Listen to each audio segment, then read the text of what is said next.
So hello everyone, welcome back to JK Economy course. So as you know कि हमारा जो lecture exam का JK Economy का syllabus है उसका आज ये आई थिंक 7th लेक्चर है। इससे पहले 6 लेक्चर हम कर चुके हैं। सारे के सारे लेक्चर जो हैं जितने भी लेक्चर हैं वो हमारी मोबाइल एप्लीकेशन पे हैं। आप सबको पता है वहाँ पे हमारा ये कोर्स चल रहा है।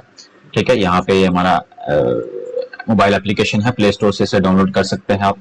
वहाँ पे आप इसमें जाके आपको दोनों ही कोर्सेज हमारे दिखेंगे। एक हमारा कोर्स चल रहा है मॉनेटरी एंड फाइनेंशियल इकोनॉमिक्स का और जेके इकोनॉमिक्स का। ठीक है, दोनों ही कोर्सेज जो चल रहे हैं। और आज का ये वीडियो जो है, ये लेक्चर जो है 7th लेक्चर आपकी जेके इकोनॉमी का।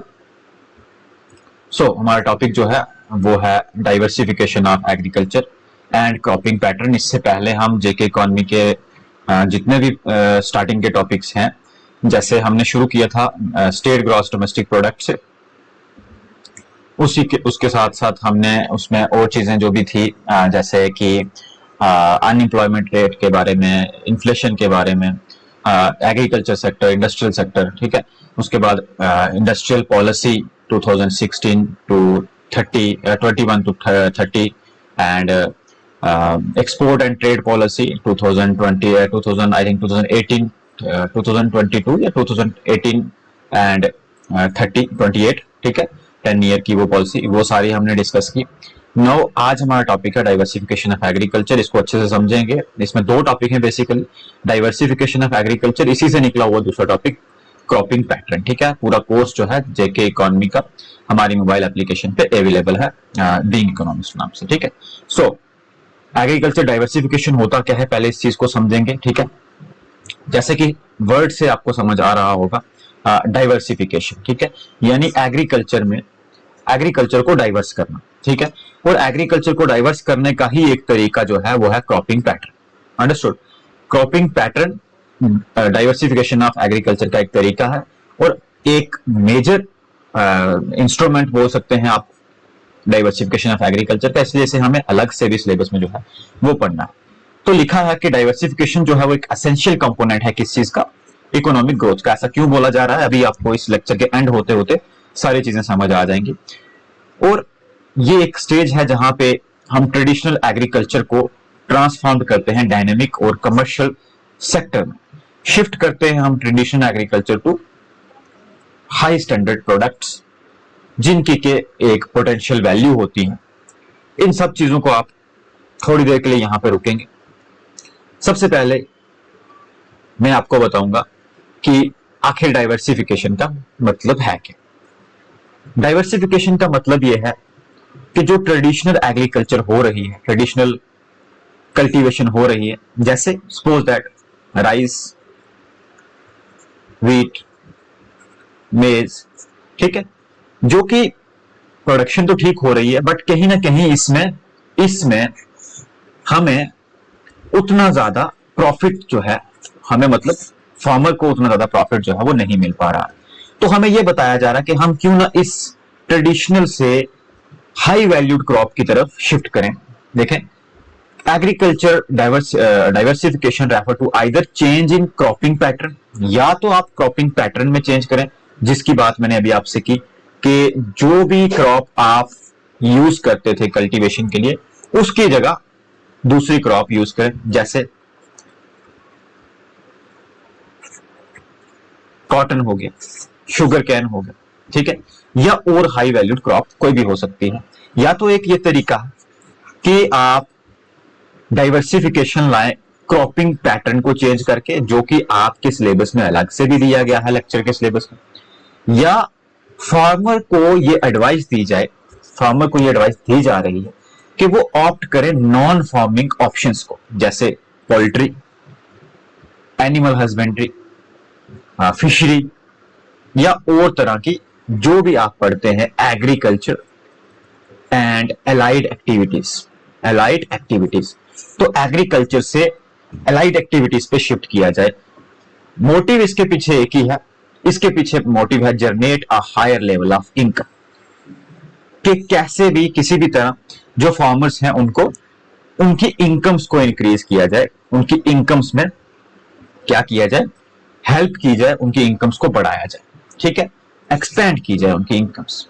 अब ये जो चेंजिंग क्रॉपिंग पैटर्न है, ये डाइवर्सिफिकेशन करता है between food and non food crops, conventional and horticulture, high valued crop and low valued crop. जैसे फूड क्रॉप्स, अगेन आपका rice, wheat etcetera. Non food crops, again cotton, sugar cane, ठीक है, इस तरह की चीजें। कन्वेंशनल, अगेन जो हम करते आए हैं, व्हीट, राइस, मेज। हॉर्टिकल्चर, ठीक है, हॉर्टिकल्चर की तरफ हम शिफ्ट करें, fruits, vegetables, high valued crop की तरफ शिफ्ट करें, ना कि लो वैल्यूड क्रॉप की तरफ। इसी चीज को सबसे पहली बार पहचाना गया, इसके ऊपर काम किया गया, कब? गोल्डन रेवोल्यूशन टाइम पे, जो कि टाइम पीरियड था 1991 से 2003। डाइवर्सिफिकेशन यही या इस पीरियड के बाद से फ्लोरिश होना शुरू हुई कंट्री के अंदर, यानी इंडिया के अंदर। जम्मू कश्मीर के अंदर क्या सिचुएशन है वो भी मैं आपको पढ़ाऊंगा, ठीक है। तो ये जो कंसेप्ट है डाइवर्सिफिकेशन का, काफी टाइम से चलता आ रहा है, बट इसको एक फ्लोरिशनेस मिली कब? गोल्डन रेवोल्यूशन के बाद में। ये हमें यहां पे दिखता है, ठीक है, यहां पे हम इसको देख पा रहे हैं। ये जो गोल्डन रेवोल्यूशन थी, ये खास तौर पे जो इसका मोटिव था वो था हॉर्टिकल्चर। क्या था? हॉर्टिकल्चर, यानी फ्रूट्स एंड वेजिटेबल्स, इन चीजों के ऊपर इसका सबसे ज्यादा फोकस जो था वो था। अब देखें कि प्रोसेस क्या है किसका? Crop diversification. आपके सामने लिखा है कि जो एग्रीकल्चर डाइवर्सिफिकेशन है उसका मतलब है कि जो हमारा रेंज है उसे वाइड करना, सबसे पहली बात। In general sense diversification of agriculture में मीन, क्या मतलब हो सकता है? प्राइमरी टू मेन टाइप्स या मेन ऑब्जेक्टिव्स या मेन टाइप्स ही बोलेंगे वैसे हम इनको, क्या हो सकते हैं डाइवर्सिफिकेशन? सबसे पहला, diversification between agriculture and allied activities like animal husbandry, fishing etcetera, या फिर डाइवर्सिफिकेशन इन क्रॉप पैटर्न। ये टू मेजर कंपोनेंट्स हैं किसके? डाइवर्सिफिकेशन के। या तो भाई ऐसा किया जाए कि जो चीजें आप कल्टीवेट कर रहे हैं एग्रीकल्चर में उससे करें, साथ में उससे शिफ्ट नहीं होना है, उसके साथ साथ अलाइड एक्टिविटीज को भी परफॉर्म करें। इससे क्या होगा? आपको एक्स्ट्रा इनकम जो है, यानी फार्मर को एक्स्ट्रा इनकम जो है वो अर्न होगी। या फिर जो आप ये एग्रीकल्चर कर रहे थे इसके अंदर कुछ स्पेसिफिकेशंस लाएं, इसके अंदर आप क्या करें? नई चीजों को इन्वेंट करें, क्रॉपिंग पैटर्न का यूज करें। अगर आप एक क्रॉप कल्टीवेट कर रहे हैं तो उसके साथ दूसरी कल्टीवेट करें, या अगर एक साल एक क्रॉप कल्टीवेट कर रहे हैं एक पर्टिकुलर फॉर्म में, लैंड में, जमीन में, तो उसके बदले दूसरी नेक्स्ट ईयर किसी और क्रॉप का यूज करें। इसके और भी साइंटिफिक बेनिफिट्स हैं, जैसे इससे आपकी सोइल फर्टिलिटी मेंटेन रहेगी, ठीक है, पहली चीज। और भी बहुत सारी चीजें इसमें आपको देखने को मिलेगी। इसके अलावा ये प्राइमरी जो फंक्शंस हैं हमारे, इसके अलावा सेकेंडरी कैटेगरीज में भी डिवाइडेड इनटू, इसके अलावा और क्या प्रोसेस या किस तरह से डाइवर्सिफिकेशन लाई जा सकती है। ये तो दो तरीके हमने पढ़े जो प्राइमरी मेन सोर्सेस है। दूसरा, फूड क्रॉप से नॉन फूड क्रॉप्स की तरफ शिफ्ट करें, ये हम पिछली स्लाइड में पढ़ चुके। डाइवर्सिफिकेशन ला सकते हैं हम सीरियल और नॉन सीरियल फूड क्रॉप्स में, यानी ऐसी क्रॉप, सीरियल क्रॉप्स आप सबको पता है, जैसे आपकी राइस, व्हीट, मेज, बाजरा, ज्वार, ये सब आगे आपकी cereal crops.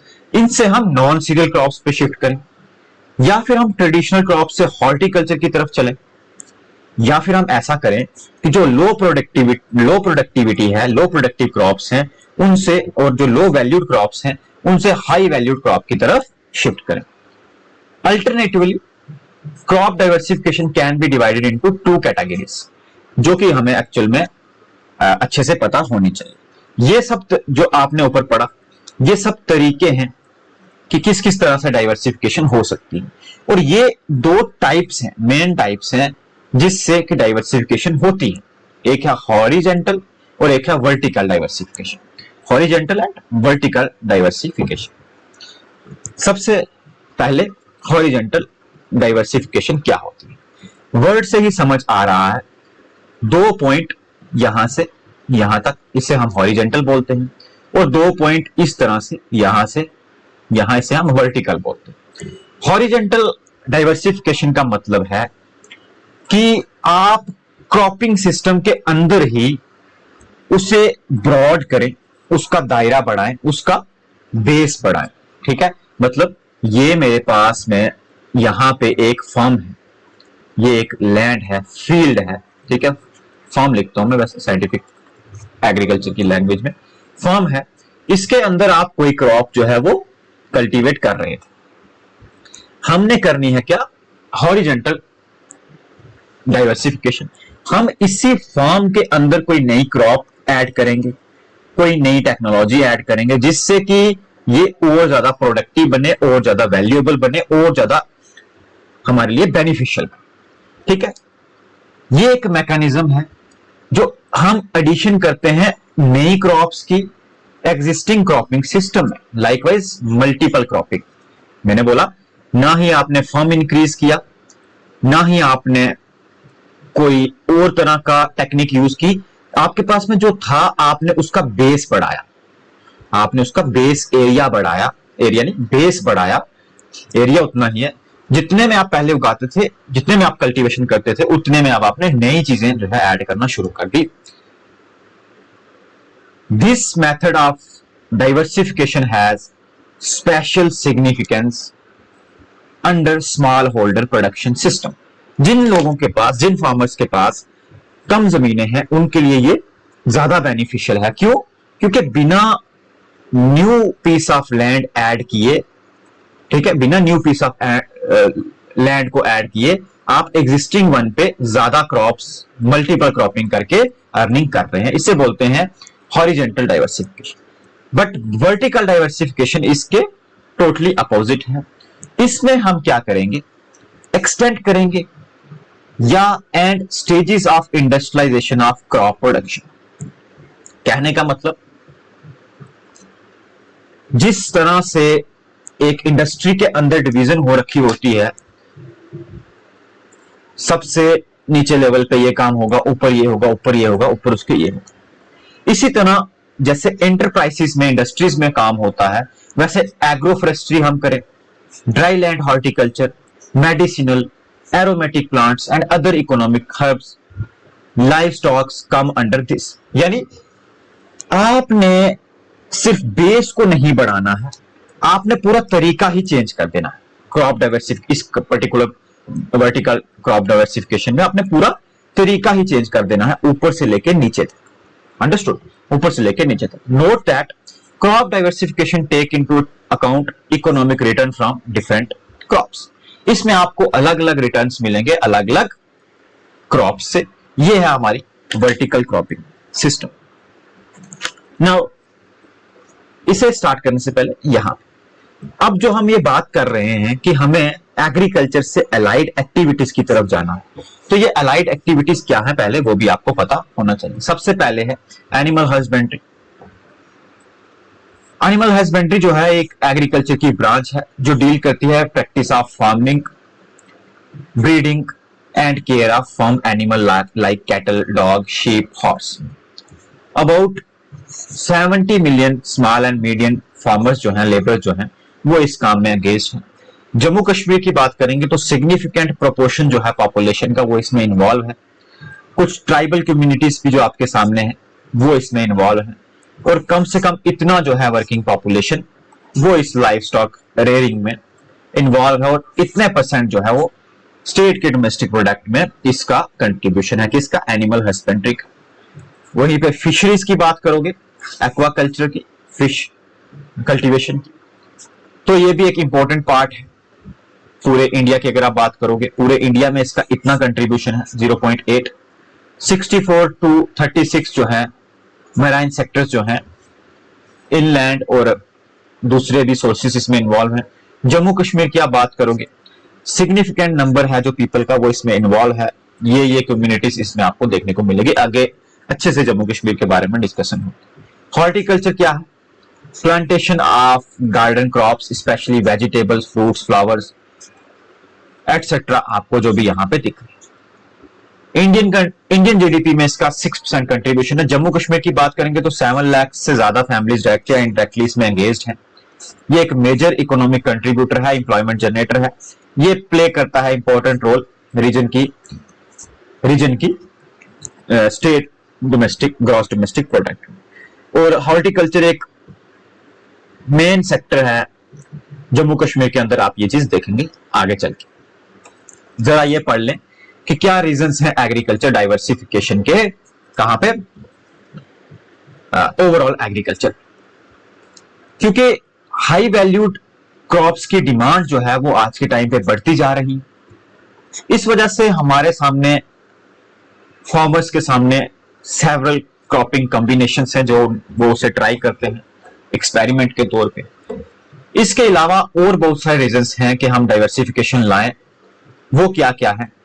Climate change, diversification reasonably control the damage that can occur from the unfavourable weather condition. मान के चलें आपने ये पर्टिकुलर क्रॉप जो है वो कल्टीवेट की, बट इस पर्टिकुलर क्रॉप को वाटर की बहुत ज्यादा जरूरत है।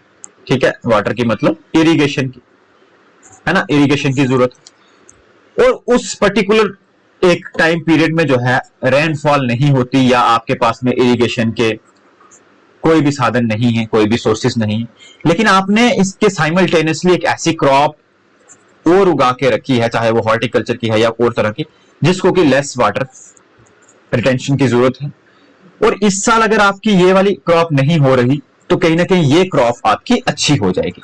इससे क्या होगा कि आपको जो क्लाइमेट चेंज की वजह से नुकसान हुआ एक क्रॉप में, उसकी रिकवरी आप दूसरे क्रॉप से करेंगे। एक तरह का सेफ गार्ड होगा ये किसके लिए? फार्मर्स के लिए, जो उनकी क्रॉप की लॉस हो रही है किसी situation. Understood?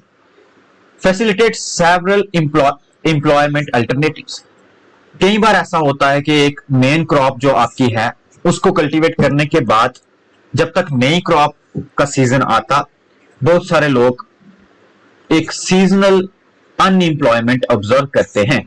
Seasonal unemployment observe करते हैं, उसका एक अल्टरनेटिव हो सकता है ये हमारा क्रॉप डाइवर्सिफिकेशन, एग्रीकल्चर डाइवर्सिफिकेशन। कि जब तक भाई आपकी मेन क्रॉप या मेन कल्टीवेशन का टाइम आता, आपकी जो अल्टरनेटिव है उससे आप जो है काम चला सकते हैं, जो कि आप एग्रीकल्चर डाइवर्सिफिकेशन से कर सकते हैं। इसलिए एक रीजन है कि हम क्यों एग्रीकल्चर डाइवर्सिफिकेशन की तरफ जाएं।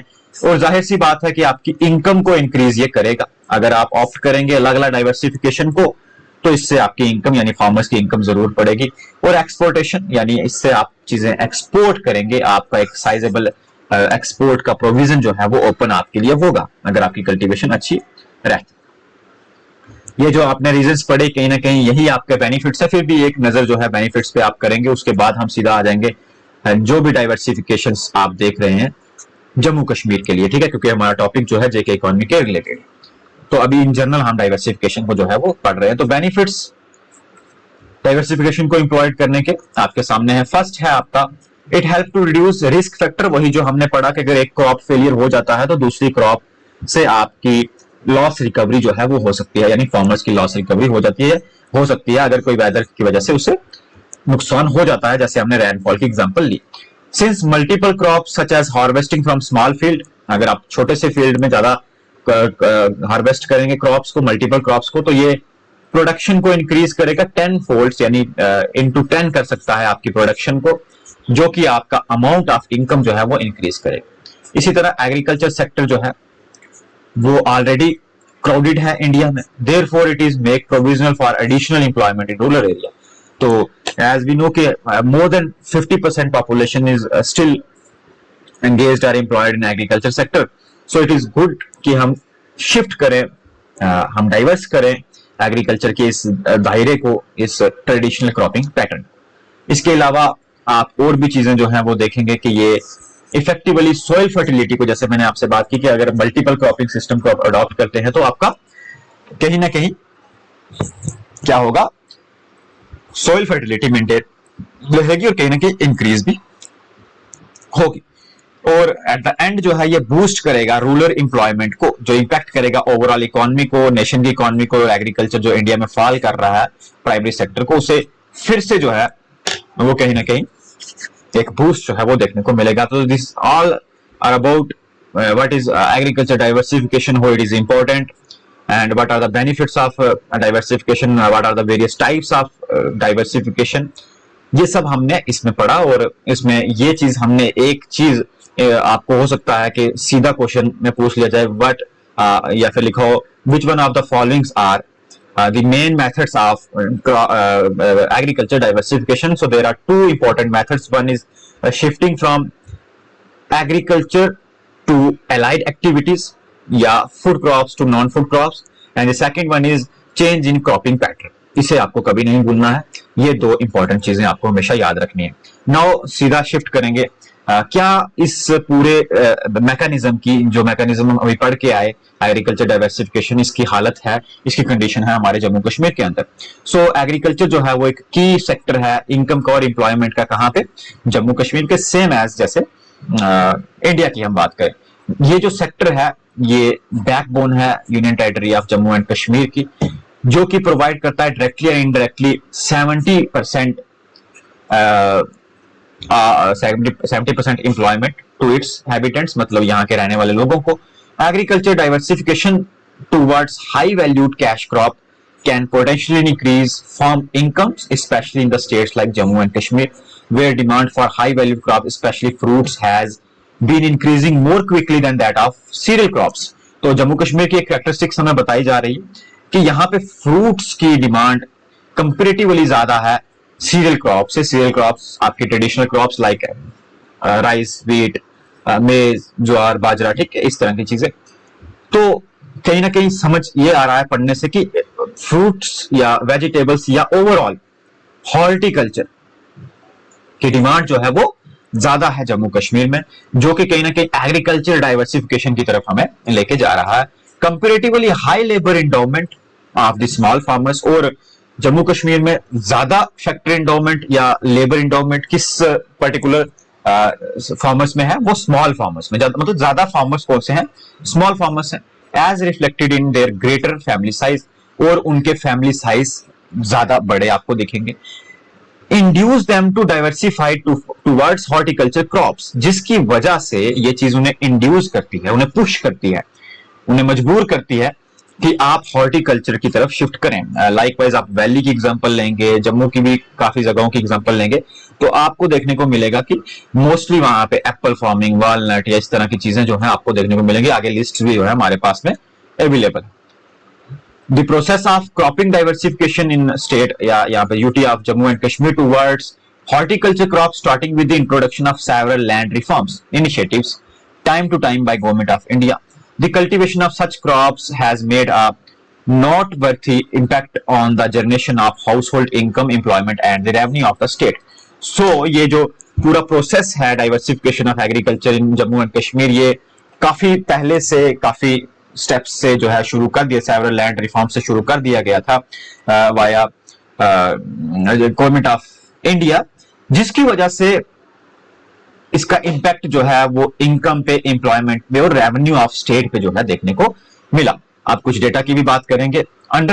Area under fruits in Jammu and Kashmir has increased from 23.25 lakh hectare in 2011-12 to 3,55,000 lakh hectare in 2013-14। तो एक ईयर का डिफरेंस हमें बताया गया है। सिर्फ एग्जांपल के लिए, क्रॉपिंग पैटर्न को समझने के लिए, समझाने के लिए, डाइवर्सिफिकेशन को एक्चुअली समझाने के लिए मैं आपको ये बता रहा हूं। लेटेस्ट डेटा भी जो है मैं आपको बताऊंगा। सो देखिए, फ्रूट्स के लिए जो एरिया 2012 में इतना यूज हो रहा था, वो बढ़ के जो है बढ़ के जो है वो इतना हो गया। ठीक है, ये इतना नहीं होगा, ये इतना होगा सिर्फ, ठीक है, इसको ध्यान रखना। वो इतना हो गया। प्रोडक्शन जो है वो इंक्रीज हुई, ओवरऑल प्रोडक्शन जो है वो इंक्रीज हुई, इसी किसकी? फ्रूट्स की। 17.42 लाख मिलियन टन से कब? 12-13 में 21.17 लाख मिलियन टन इन 13-14। ठीक है, एक ही साल में आपको एटलीस्ट भी 4 लाख मिलियन टन का इंक्रीज देखने को मिलेगा। ये बेसिकली क्या है? Crop diversification. एग्रीकल्चर जो जम्मू कश्मीर का है वो शिफ्ट हुआ है towards high valued crop, organic vegetable, exotic varieties और इनिशिएटिव्स जैसे कि होलिस्टिक एग्रीकल्चर डेवलपमेंट प्लान। इसके बारे में हमने बजट में बात की थी जम्मू कश्मीर के, ठीक है, होलिस्टिक एग्रीकल्चर डेवलपमेंट प्लान, ठीक है। इसको एक बार फिर से आप इसके पहले के लेक्चर जो है, जो हमारे पूरी सीरीज में सीरियल में चलते आ रहे हैं, वो जरूर देखें। फर्स्ट टाइम जब आप यहाँ कोर्स में आएंगे तो डायरेक्ट से किसी लेक्चर को आप शिफ्ट मत करेंगे, क्योंकि ये सारे लेक्चर जो है क्रोनोलॉजिकली अरेंज्ड, ठीक है। और इसी पर्टिकुलर प्लान के अकॉर्डिंग गवर्नमेंट ने इतना स्पेंड किया 29 प्रोजेक्ट्स में ओवर 5 इयर्स, इतना करोड़ ऐड किया गया स्टेट की ग्रॉस डोमेस्टिक प्रोडक्ट में, जिसने क्रिएट की इतनी जॉब्स। इस डेटा को याद रखना जरूरी नहीं है, बस इतना याद रखें कि जम्मू कश्मीर में हाई वैल्यूड क्रॉप की तरफ शिफ्ट किया जा रहा है, इस और बड़ी सारी अप्रोचेस का यूज इसमें किया जा रहा है। The area under horticulture crop increased by 1000 hectare, यानी 3%, इतने से इतने में ये आया हमारे पास लेटेस्ट डेटा 23-24 में, जबकि 20-21 में सिर्फ 3.35 था, ये 3.45 हुआ एरिया अंडर हॉर्टिकल्चर। तो मतलब हॉर्टिकल्चर के लिए हॉर्टिकल्चर क्रॉप्स के लिए एरिया बड़ा है, 3% चेंज आया है इसमें, तो कहीं ना कहीं हम क्रॉप डाइवर्सिफिकेशन की तरफ जा रहे हैं। While the overall production recorded a growth इतना in the same period from this to this. Understood? Area under high medium density plantation extended significantly from इतने हेक्टेयर टू इतने हेक्टेयर, कब 2022 से 2023-24 में। तो ओवरऑल डेंसिटी है प्लांटेशंस की, वो एक्सपेंड हुई है जम्मू कश्मीर के अंदर। वहीं पे एक्सपोर्ट की बात करें किसकी, आलमंड और वॉलनट की, ये रिकॉर्डेड रहा 58% कब 2022-23 में, with the total value of इतना मिलियन टन, जिसने की रेवेन्यू अर्न किया 225% इंक्रीज से, जो कि इतना वैल्यू बनाता। यहां पे इंपॉर्टेंट पॉइंट है, horticulture sector contribute 6 to 7% to the gross state domestic product and its employs 35 lakh people directly and indirectly, supporting 7 lakh families. इसे मैंने अभी आपको पहले भी पढ़ाया। तो ये लाइन करंट की आपको याद रखनी है कि हॉर्टिकल्चर सेक्टर की क्या कंडीशंस। अब सबसे इंपॉर्टेंट क्रॉप हॉर्टिकल्चर में apple cultivation is the main occupation in Kashmir valley, contributing to gross state domestic product up to a considerable level. Still it has not been provided industrial status, but इसको अभी तक industrial status नहीं मिला। Ignorance of government side कहें, lack of infrastructure कहें, या proper marketing channels का। It is expected bye 2025, यानी इस ईयर की बात की जा रही है, demand for fruits vegetable etcetera to be double to the current level, जो अभी है उससे डबल होने के चांसेस जो है इसमें सारे इंडिकेशंस जो है आपको क्रॉप डाइवर्सिफिकेशन के दिखाई दे रहे हैं।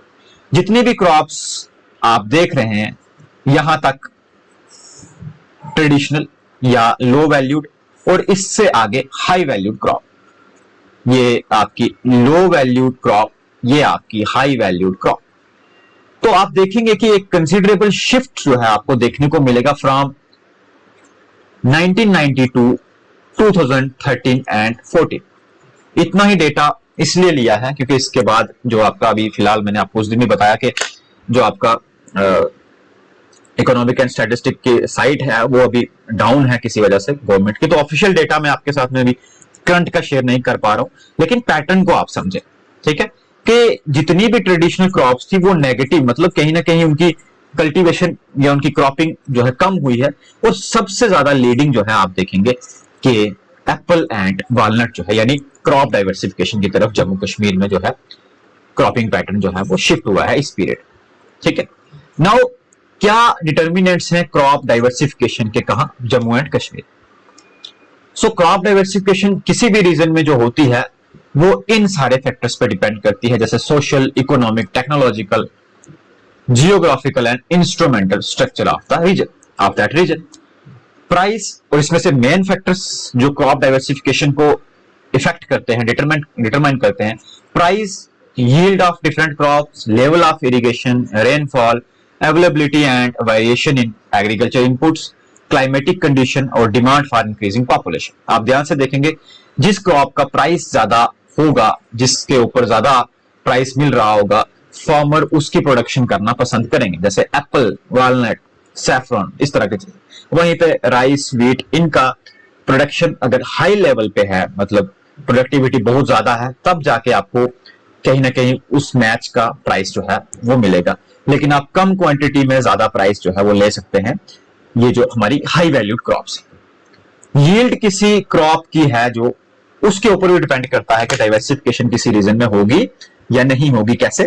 अगर किसी जगह पे कोई चीज हो ही नहीं रही तो आप उसको जबरदस्ती वहां पे नहीं क्या कर सकते, कल्टीवेट कर सकते। उसी तरह लेवल ऑफ इरिगेशन भी डिपेंड करती है। अगर आपको किसी जगह पे ऐसी क्रॉप कल्टीवेट करनी है जिसको ज्यादा पानी चाहिए, तो कहीं ना कहीं वो लेवल ऑफ इरिगेशन और रेनफॉल दोनों ही करेंगे इफेक्ट किसको, आपकी डाइवर्सिफिकेशन को। तो ये सारी चीजें हैं जो जम्मू कश्मीर में भी इफेक्ट करती हैं लेवल ऑफ डाइवर्सिफिकेशन को। ऑन द अदर हैंड हम देखें तो price, increase in price and productivity of cash crop like Apple, walnut, oil seeds, almond, saffron, etc. To be that of cereal crops have tempted farmers to allocate resources to produce commercial crops in preference to cereal crops. कहीं ना कहीं हमने इस diagram पे भी देखा कि farmers जो है वो शिफ्ट कर रहे हैं from this crop to this crop. ठीक है, कहीं ना कहीं ये क्यों? Due to increase in price और प्रोडक्टिविटी ऑफ कैश क्रॉप्स। इनके प्राइसेस अच्छे मिलते हैं, मतलब मैंने अगेन आपको बताया कम क्वांटिटी पे आप ज्यादा चीजें ले पा रहे हैं। इसके अलावा factors like rainfall, irrigation improvement and availability of technology, demand of increase population, geographical condition, ये सब चीजें अलो करती हैं फार्मर को कि वो क्रॉप डाइवर्सिफिकेशन या HVC की तरफ या हाई वैल्यू क्रॉप्स की तरफ जाए, शिफ्ट करें। ठीक है, इसी तरह मानसून एक इंपॉर्टेंट फैक्टर है क्रॉप डाइवर्सिफिकेशन के अंदर, जो की रोल प्ले करता है जम्मू कश्मीर स्टेट में भी एज वेल, क्योंकि जम्मू कश्मीर स्टेट इज, या यूटी आप कहेंगे कुछ भी, depend on monsoon and most of the area is rain fade. ठीक है, इरिगेशन जब मैंने आपको टॉपिक पढ़ाया था तो मैंने बताया था कि only I think 42% area is under irrigation system. ठीक है, तो फेवरेबल कंडीशंस नहीं है क्लाइमेटिक की जो कि इफेक्ट करती हैं। और ये ऑब्जर्व किया गया है कि 1990 से पहले जो प्रोडक्शन है क्रॉप्स की वो मेनली सेल्फ कंजम्पशन होती थी, and so the cropping pattern जो है वो प्रमोटेड किया गया है family requirement of the farmers के। लेकिन आफ्टर 1990s ये सिस्टम कमर्शलाइज किया गया, लोग सिर्फ अपने लिए नहीं कल्टीवेट करते बल्कि उसे एक्सपोर्ट या उसे सेल करने के लिए भी कर रहे हैं, क्या कल्टीवेट कर रहे हैं। इन view of above argument, all the factor played prominent role in diversifying crops, but rainfall has showed significant effect on variation of acreage, because if rain disappear for a long time, the production and the productivity will greatly affected.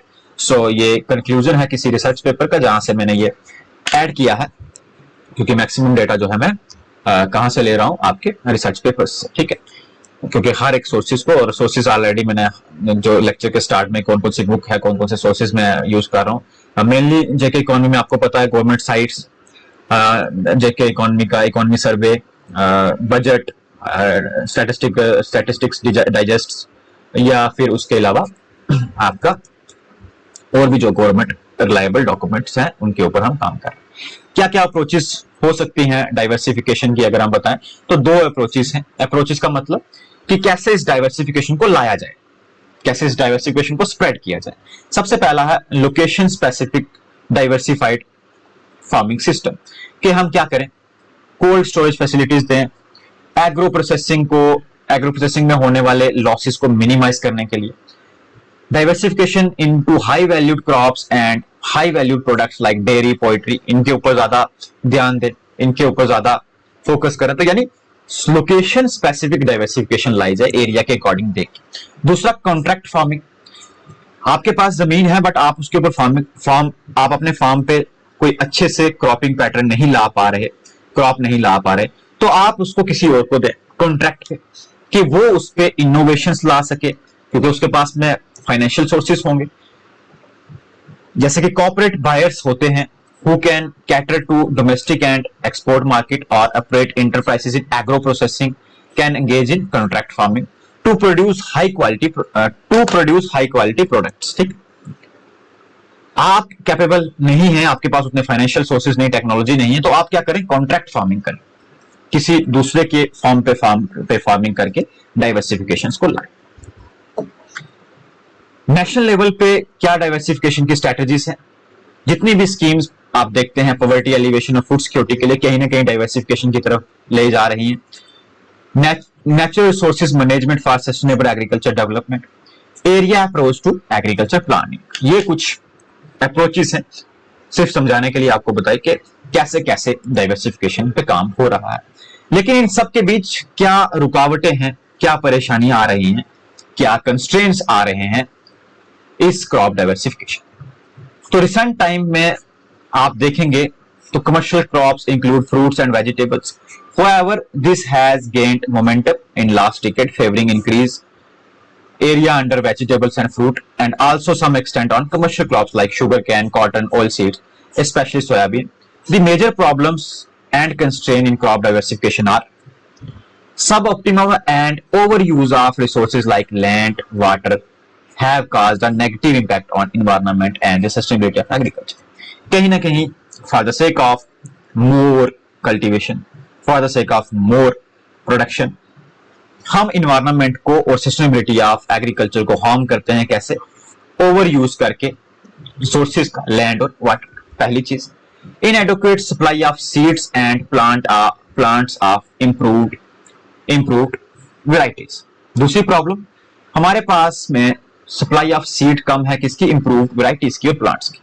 Fragmentation हुई है land holdings में, जिसकी वजह से वहां पे मैंने land reforms में आपको ये टॉपिक पढ़ाया था कि जमीन, जो हमारी लैंड है, जो हमारे खेत हैं, वो छोटे छोटे बागों में डिवाइड हो रखे हैं। ठीक है, फैमिली टू फैमिली ये और डिवाइड होते रहेंगे, इस तरह से छोटे छोटे फार्म बनते जाएंगे, जिसकी वजह से वहां मॉडर्नाइजेशन और मॉडर्न मैकेनाइजेशन ऑफ एग्रीकल्चर करना मुश्किल है। इसके कुछ रीजंस भी बताए थे। अगर आपके पास में एक बड़ा फार्म है, वहां पे आप मॉडर्न मशीनों को अच्छे से इंप्लॉय कर सकते हैं। वहीं पे आपके पास में छोटे छोटे फार्म्स हैं, तो आपकी जो बड़ी बड़ी मशीन्स हैं, मॉडर्न मशीन्स हैं, वो यूज नहीं कर सकते इन छोटे छोटे फार्म्स में। दूसरी चीज, इनके अंदर इस तरह के डिवीजन हुई, जो लैंड है वो वेस्ट जाती है, जबकि अगर पूरा फार्म होगा तो उसमें कोई भी इस तरह का डिवीजन नहीं हुई जिसमें लैंड जो है वो वेस्ट नहीं जा रही। तो ये एक प्रॉब्लम है। For basic infrastructure, rural roads, power transportation of course एक मेजर ग्लिच है, मेजर कंस्ट्रेंट है आपके डाइवर्सिफिकेशन में। एडवोकेट पोस्ट हार्वेस्ट टेक्नोलॉजीज, आप कल्टीवेशन कर लेते हैं, अच्छी प्रोडक्शन भी हो जाती है, बट उसके बाद पोस्ट हार्वेस्ट टेक्नोलॉजी नहीं है, आपको उनको कहां स्टोर करके रखें, कोल्ड स्टोरेज नहीं है, वेयर हाउस फैसिलिटीज नहीं है, जिसकी वजह से ये प्रॉब्लम्स आ रही हैं, डाइवर्सिफिकेशन को रोक रही हैं। वीक एग्रो बेस्ड इंडस्ट्रीज है हमारी। एग्रो बेस्ड इंडस्ट्रीज ऐसी इंडस्ट्री जिनका रॉ मटेरियल एग्रीकल्चर से आता है, वो वीक है।